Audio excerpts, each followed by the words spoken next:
में चीनी के दाम ऐसे बढ़ गए हैं कि जिस चीनी से चाय में मिठास आनी चाहिए, अब वही आपकी जेब में कड़वाहट घोल रही है। खुदरा बाजार में चीनी की कीमत करीब 65 रुपए किलो तक पहुंच गई, जबकि कुछ समय पहले यही चीनी करीब 42 से 44 रुपए किलो के आसपास मिल रही थी। पिछले कुछ हफ्तों में कीमतों में जबरदस्त उछाल आया और मामला इतना गंभीर हो गया कि भारत, जो दुनिया के बड़े चीनी उत्पादक और निर्यातक देशों में शामिल है, अब विदेश से चीनी मंगाने जा रहा है। सरकार ने करीब 10 लाख टन कच्ची चीनी को जीरो ड्यूटी पर आयात करने की मंजूरी दे दी है। लेकिन सवाल है कि आखिर ऐसा क्या हुआ? क्या देश में चीनी खत्म हो गई? क्या उत्पादन कम हो गया? या फिर सरकार की नीतियों और बढ़ती मांग के बीच सप्लाई का हिसाब बिगड़ गया है? आइए पूरी कहानी समझते हैं। दरअसल भारत में चीनी का बड़ा उत्पादन हिस्सा महाराष्ट्र, उत्तर प्रदेश और कर्नाटक जैसे राज्यों में पैदा होता है। लेकिन 2025-26 के सीजन में उत्पादन उम्मीद के मुकाबले कमजोर रहा और शुरुआती स्टॉक भी पिछले साल की तुलना में कम रहा। उद्योग के अनुमानों के मुताबिक इस सीजन में उत्पादन करीब 296 लाख टन रहा, जबकि देश की सालाना खपत लगभग 280 लाख टन के आसपास है।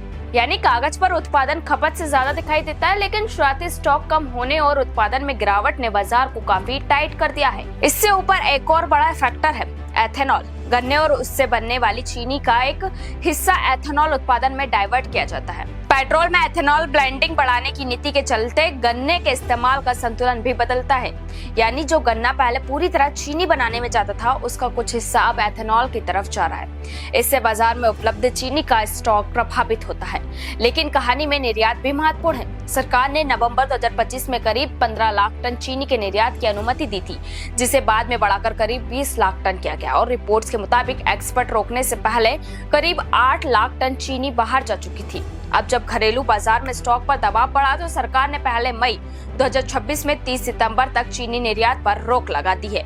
और अब सरकार ने एक और बड़ा कदम उठाया है। 10 लाख टन कच्ची चीनी के आयात पर लगी 100% इंपोर्ट ड्यूटी हटाकर इसे जीरो ड्यूटी पर लाने की अनुमति दी गई है।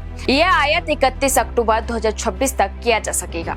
मकसद साफ है कि देश में चीनी की सप्लाई बढ़े और बढ़ती कीमतों पर लगाम लगे। लेकिन सरकार ने सिर्फ आयात का फैसला नहीं किया है, बल्कि चीनी रखने वालों पर स्टॉक लिमिट भी लगाई गई है।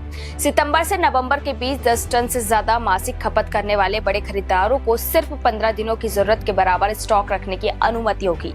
इसका मकसद जमाखोरी और सट्टेबाजी पर रोक लगाना है। लेकिन अब सबसे बड़ा सवाल यह है कि क्या भारत को आगे भी चीनी की आयात करनी पड़ेगी? तो फिलहाल ऐसा कहना जल्दबाजी होगा कि देश में चीनी की स्थायी कमी हो गई है। असल समस्या इस वक्त कम शुरुआती स्टॉक, कमजोर उत्पादन, बढ़ती मांग और सप्लाई के टाइट होने की है। ऊपर से अगस्त से नवंबर के बीच गणेश चतुर्थी, दशहरा और दिवाली जैसे त्योहारों के कारण चीनी की मांग बढ़ती है। इसलिए सरकार अभी से बाजार में सप्लाई बढ़ाने की कोशिश कर रही है। यानी तस्वीर साफ है कि भारत चीनी के मामले में आत्मनिर्भर देश है, लेकिन इस सीजन में सप्लाई का गणित बिगड़ गया है।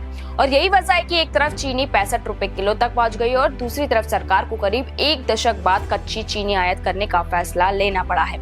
लेकिन अब देखना होगा कि 10 लाख टन चीनी की आयात से बाजार में सप्लाई कितनी बढ़ती है और आम आदमी को महंगी चीनी से कब राहत मिलती है। क्योंकि फिलहाल हालात यही कह रहे हैं कि चीनी देश में है, लेकिन उसकी कीमत में मिठास गायब हो गई है।